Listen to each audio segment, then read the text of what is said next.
Okay, so in Maya, what we can do is go to File, down to Import. You might need to go to the option box here.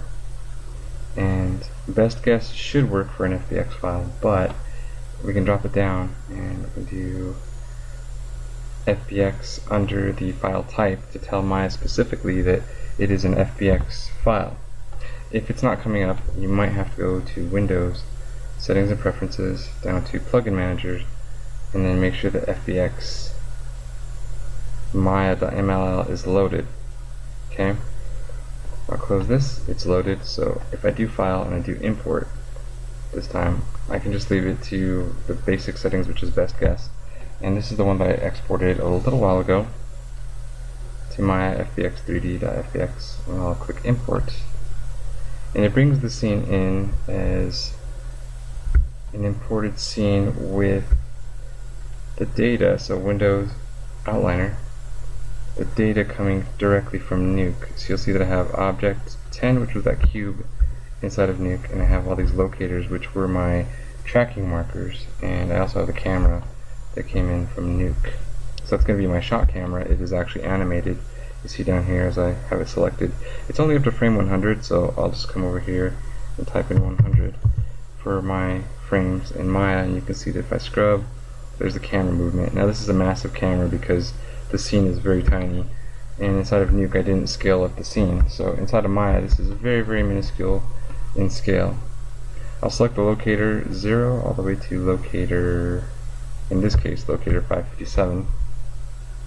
In my channel box, select my scales, type in 0.01 in this case, make these super tiny, and that's pretty good. So you can see that this would be the tabletop, and then here is the picture frame, back here is the chair, and then parts of the walls, and maybe some that don't really belong there, that aren't like super perfect as markers to go from. And what I could do is I could just jump into this camera to see what's going on as well. So I'll select, well, I don't really need to select the camera, I'll just go to panels, down to perspective, and there's my camera 1.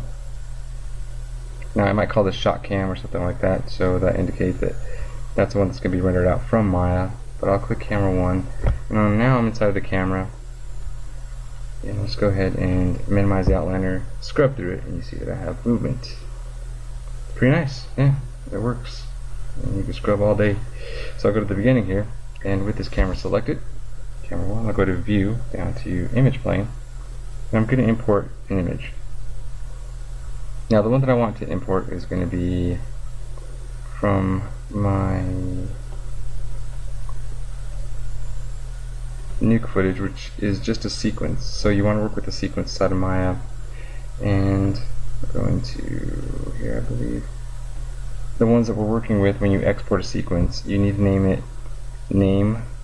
So in this case, the name is frame dot number, so .0001 dot extension dot png dot jpeg dot whatever you're using, dot tiff. Okay. And a lot of things that we're going to be sending out in our scenario is going to be EXR. Okay. OpenEXR, but in this case we're going to import just the first frame, so name.number.extension, not the name.number underscore whatever dot extension. We want it to be specifically name.number.extension.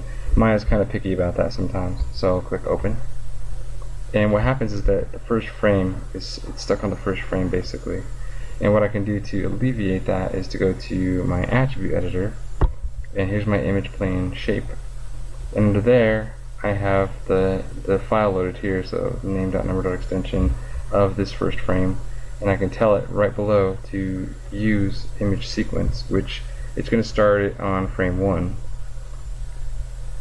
So when I scrub through here or play, it should play through. It's kind of funny, I just did this as a test a second ago and it played just fine. So let me see here. All these. And my camera 1. Yep. Well, let's see what's going on here. Image plane attributes, camera shape 1. So this is the way I can get to my image plane to get to the attributes of it. And I do have this loaded here, and it should play. And I'm not getting an update. My renderer is on viewport 2.0. I'll put it on one of the older versions. Very funny, I just tried this and it worked perfectly. So I could try reloading the sequence. I don't know why I keep sticking back to that folder. I probably should have set my Maya project and all that good stuff. So let's see here, where am I? Nuke.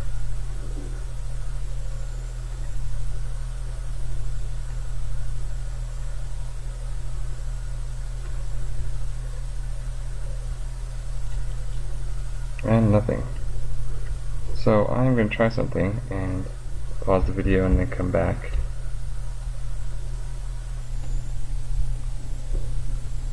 So it looks as though if we go to our outliner and select our camera and go into the attributes of the image plane shape, it's making an image plane shape 2 for me in this case. What I did is I was in the camera shape and I went down to environment, so it'll look like this, the camera shape, and I went down to environment and dropped that down and clicked on create, and then that made a new image plane for me. And I came down here and loaded the images, so same image that I was just trying to load. It's a sequence, right? So I open, and I'm on frame 1, obviously. That doesn't or shouldn't really matter too much. Under the image plane attributes, I'll click the use image sequence this time again, and as I play it, this is exactly what's supposed to be happening. So the image sequence is just basically updating. The camera's moving in 3D and the 2D capture is updating as well, so it's moving along with it. Okay, now that's the desired effect that we want. That way if you guys are working inside of Maya, you can work in here, and I'll just go to a perspective view. Well, actually I'll pop out of here and I'll change one of my other views to perspective view, and so you can see what's going on here. I've got professional mode, right? Control and spacebar to see what's going on here, and I'll just kind of take this thing, scale it down,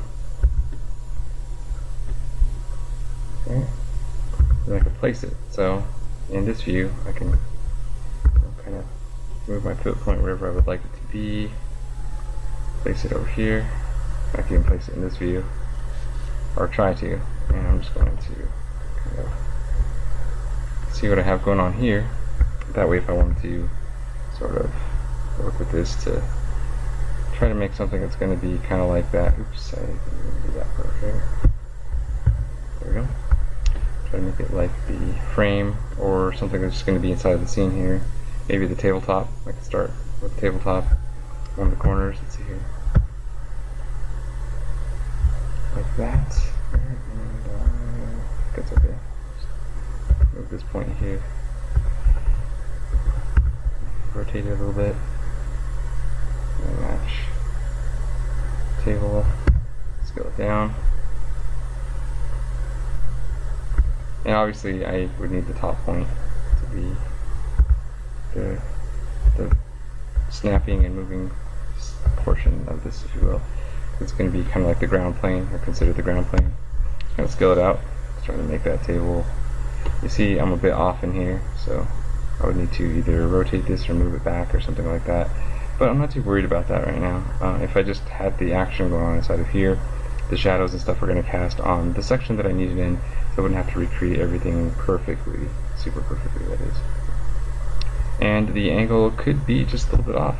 There is that. And it's not the biggest deal in the whole world.